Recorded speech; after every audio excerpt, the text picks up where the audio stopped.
Hello everyone, welcome back to God is a Geek. My name's Mick Fraser and I am here to talk about Ghostrunner. I've been playing this game an awful lot. This last week I have done a review which is available somewhere on this channel, which if you get a chance please do go and check out.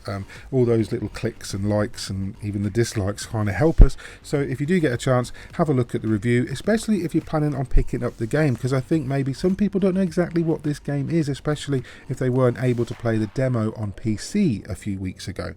So Ghostrunner is an FPP, which is first-person platformer.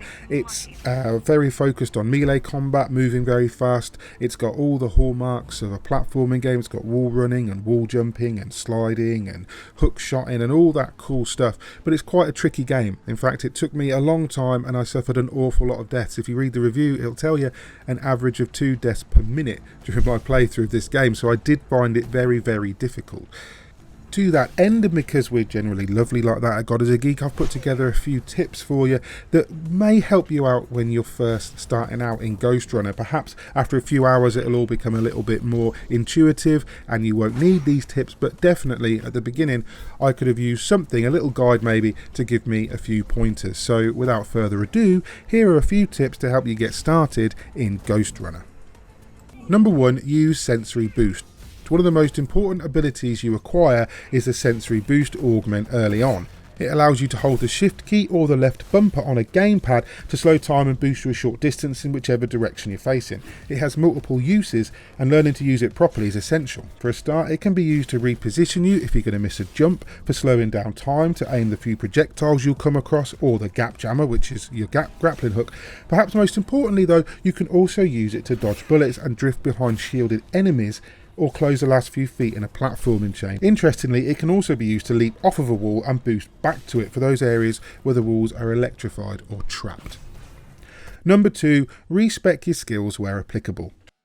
The upgrade system in Ghostrunner is pretty versatile, offering various ways to modify and buff all aspects of GR74's repertoire. You can add an extra dash, for example, or extend the effectiveness of certain abilities. Enemies can be highlighted through walls, bullets can be deflected, and you can accelerate your focus meter build-up. But you won't need every skill or upgrade in every situation, and the interface only has limited slots into which to place your nodes. If you're struggling with a particular segment or enemy, open up the upgrade tree and remix your abilities to suit the situation. Number 3, explore the place. Ghostrunner isn't big on alternate routes, but there's often more than one way to approach a group of enemies or a tricky platforming segment. Quite often you'll find multiple access points into a room of enemies that will allow for a slightly different outcome, or you might stumble upon a collectible. Audio logs, lore items and sword skins are hidden throughout most missions, and while they're not essential, the completionist in you will get a kick from finding them all. Number 4, extend your powers. One of the most crucial upgrades you can find is one that allows you to extend the duration of Cyber Void uplinks. The Cold Light Shurikens and Time Dilation uplinks will last much longer with this skill equipped, which can make navigating certain areas much easier. Some of the tougher moments in the game require you to hit precise targets with the Shurikens while moving at considerable speed, and this upgrade can make all the difference. Number 5, keep moving.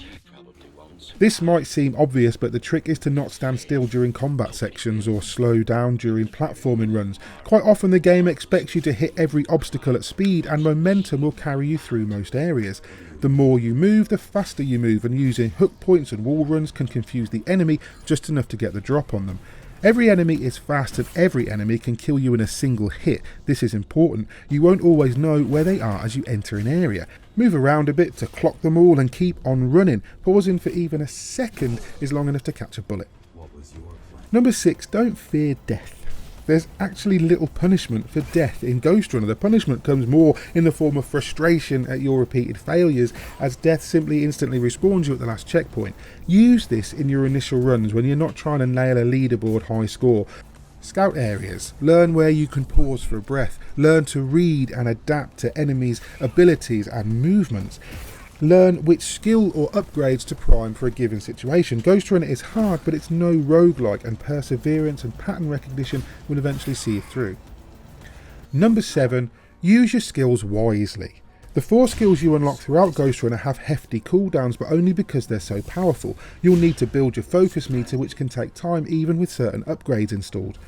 Blink can destroy multiple enemies at once and help you pass safely through projectiles. Tempest can force push enemies or deflect bullets. Surge gives you a devastating ranged attack and can be upgraded so you can use it 3 times on the trot.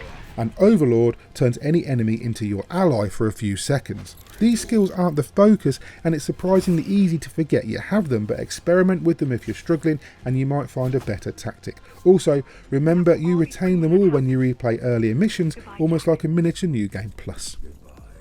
So there you go, 7 quick tips to help you get started in Ghostrunner. I hope you found them useful. I hope they help you find your feet in this particularly hard but very, very good and enjoyable game. If you did find the tips useful, please consider hitting like and subscribe, maybe tagging that bell icon too so that you're kept up to date with all the videos, reviews, previews and what have you we've got in store, because next gen is coming and we're going to have an awful lot in store. In the meantime, I've been Mick Fraser for God is a Geek, and you guys have been lovely. Bye.